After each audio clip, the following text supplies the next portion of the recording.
Ole thing tlang val hian karin na in a clear Calvary beram no karin na in a clear Calvary beram no ti hi Christian lo number samwa pakhat hiron requesta a thuk khila hrelo po ni mai theya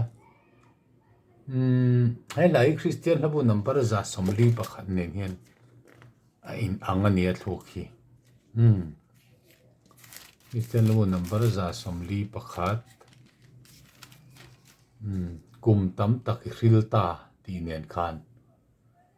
kum tam tak hril ta I hmanga ina thu chu ti kha za somli pakhat le somnga pakhat ai nang ti kha lo hrila tha ome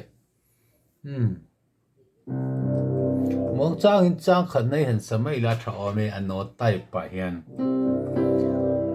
karin na ina thir Calvary beram no chan tu pathian ka tung trai ngai thala ka sual mo la povin ka pu ka pu min nei la tu na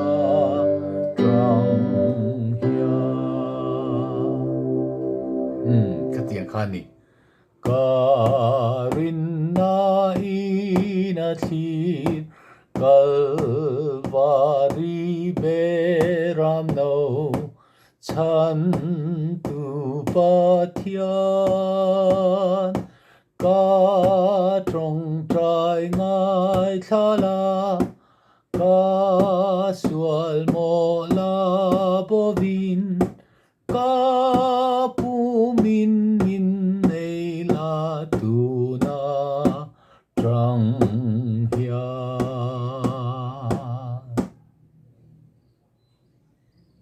ka pu min nei la tu na trong hia ti zok tu ran ni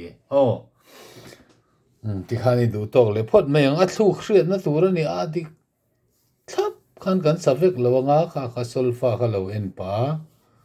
adik thlap kha zir pa zel tur ani